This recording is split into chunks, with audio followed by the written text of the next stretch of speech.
Di depan sebuah villa di kota LH, seorang pria berusia 28 tahun dengan pakaian kasual berdiri sambil membawa koper.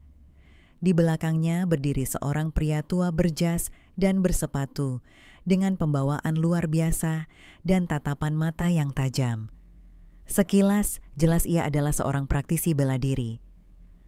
"Guru, apakah Anda benar-benar yakin ingin melakukan ini?" Pria tua itu bertanya sambil menatapnya. "Jongbo, panggil saja aku Xiao Chen," kata pria itu sambil tersenyum. "Aku sudah memutuskan untuk meninggalkan medan perang dan menemukan kebahagiaanku sendiri. 28 tahun aku masih melajang." "Apakah Anda akan menemukannya? Gadis kecil yang pernah menghalangi peluru untuk Anda, namun dia sedang dalam kesulitan sekarang. Saya dengar dia menderita serangan jantung serius. Operasi membutuhkan banyak biaya, tetapi pihak keluarga tidak berniat menyelamatkannya karena sibuk memperebutkan harta warisan.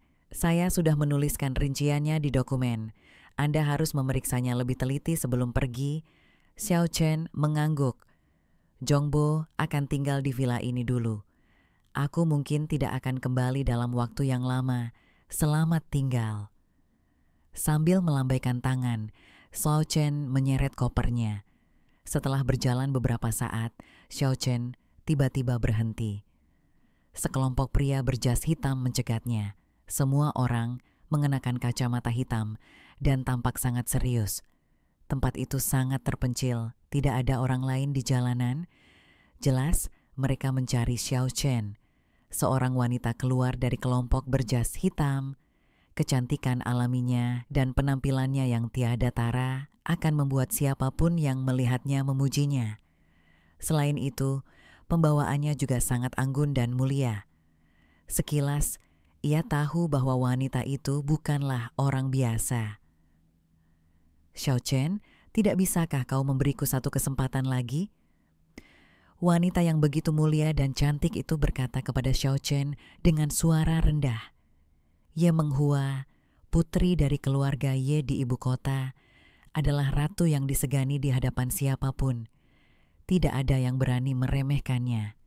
Namun hari ini, wajah Xiao Chen menunjukkan rasa jijik yang mendalam. "Ye Menghua, 10 tahun yang lalu, kau membawa para ahli keluarga ke rumahku untuk membatalkan pertunangan kita. Ayahku sangat marah hingga dirawat di rumah sakit. Dan hari ini, kau datang menemuiku lagi." Tatapan Xiao Chen menunjukkan penghinaan yang mendalam. "Apakah kau tertarik pada kekuatanku, sumber dayaku, atau kekuasaanku?" Jika orang lain melihat seseorang berbicara seperti itu kepada putri keluarga Ye, mereka pasti akan berpikir pria itu gila. Bukankah konyol mempertanyakan uang dan kekuasaan orang lain? Tetapi Ye Menghua tidak berani berpikir demikian. Pria di depannya telah membangun kerajaan bisnis yang luar biasa dalam 10 tahun. Ia juga merupakan salah satu dari 3 keberadaan paling mengerikan dalam daftar dewa perang dunia. Kekuatan bagaikan hantu dan dewa, dan kekayaan bisa mencapai langit. "Xiao Chen, aku salah. Aku akan menebusnya," kata Ye Menghua dengan nada bersalah. "Aku tidak menyangka akan menjadi seperti ini." "Pergi!" teriak Xiao Chen dengan jijik. "Aku khawatir aku tidak bisa mengendalikan emosiku dan akan membunuhmu. Mulai sekarang, jangan muncul di hadapanku lagi, atau aku akan membunuh salah satu dari kalian, keluarga Ye." "Nada bicaramu keras sekali. Kau terlalu sombong. Nona muda kami sudah begitu rendah hati padamu. Beraninya kau menolaknya?" Seorang pria berjas, yang adalah pengawal paling kuat yang berdiri di samping Ye Menghua, tidak bisa menahan diri. Sambil berbicara, ia tiba-tiba melompat ke arah Xiao Chen. "Tidak!" seru Ye Menghua. Sayangnya, teriakannya sudah terlambat. Tidak ada yang melihat bagaimana Xiao Chen menyerang.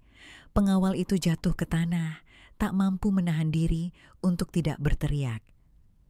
"Lain kali tidak akan semurah ini. Keluar!" Suara dingin Xiao Chen terdengar lagi. Ye Menghua gemetar dan menggigit bibir. Sekelompok orang membawa korban luka dan bergegas pergi. Xiao Chen menarik napas dalam-dalam dan meredakan amarahnya. Di ujung jalan terdapat sebuah tempat parkir. Di tempat parkir tersebut terdapat sebuah mobil domestik yang bukan mobil baru. Mobil itu banyak tergores dan catnya sudah terkelupas. Mobil bekas ini bagus. Xiao Chen tersenyum, memasukkan koper ke dalam bagasi, lalu pergi. Kini ia telah berdiri di puncak dunia. Kekuatan dan kekayaan adalah yang terbaik. Sayang sekali ia tidak menemukan cinta sejati. Kini ia akan menemukan cinta sejatinya.